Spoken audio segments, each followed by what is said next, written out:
xalqın problemini həll edin. Milli Məclisdə xalqın xeyrinə qərara qəbul edin. Müharibə bitən kimi hərbçilərin maaşı endirildi bir qata. Niyə? Büdcəyə qənaət edirsinizsə, deputatın maaşını kəsin. 3000-dən artıq maaş alırlar.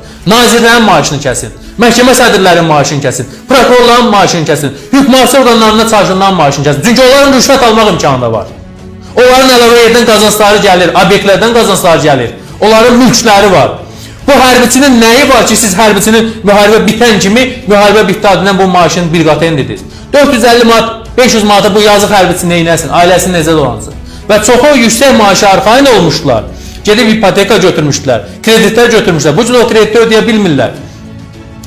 Hərbidən tərxis olunmaq üçün dayanmadan ərizə yazanlar var. Siz mənim hərbiçimi, mənim əskərimi niyə küstürürsünüz bu vətəndən? Bu dövlətdən niyə küstürürsünüz? Bax, nədir qəsd qərəzlikləri?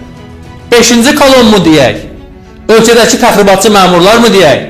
Anası, arvadı, nənəsi erməni olan məmurlar mı deyək ki, bunlar istəyirlər ki, hərbiçilər vətənpərvər olmasınlar. Hərbiçilərdə ruh düşkünlüyü yaradırlar. Axı siz özünüz də gördünüz ki, 44 günlük müharibədə bu xalq necə birləşmişdi? Bizim hərbiçilərimiz ölümə gülə-gülə gedirlər. Videolar var onların ki, necə sevinə-sevinə gedirlər onlar düşmənin üstünə.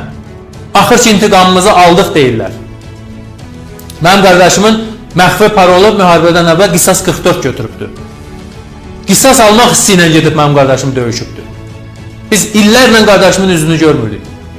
Elə olurdu ki, il yarımda bir dəfə 3 günlük, 5 günlük gəlirdi bizim evimizə. 16 il ön cəbhədə xidmət eləmək olar. Bax, elə əsas problemlərdən biri də budur.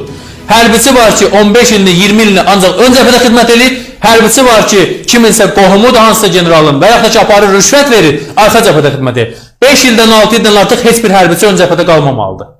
Amma siz səngərdə ömür boyu xidmət edən bizim hərbiçilərimiz var. Bezirlər. Axırda ya məcbur qalırlar ki, özləri bilərəkdən hansısa bir kiçik bir cinayət törətsinə ki, bunlar hərbidən tərxis eləsin, ya da ki, ərizəni yazıb könüllü çıxır. Niyə küstürməlisiniz?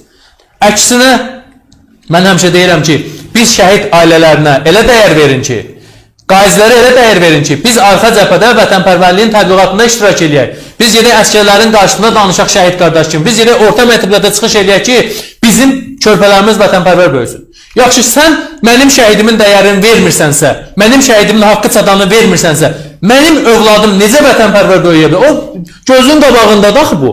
O sabah fikirləşəcək ki, mənim dayıma, mənim əmimə sən hansı dəyəri vermirsən ki, gəlib indi məni çağırırsan. Və yaxud da ki, kirayədə böyüyən o uşaq sabah sual verməyəcək ki,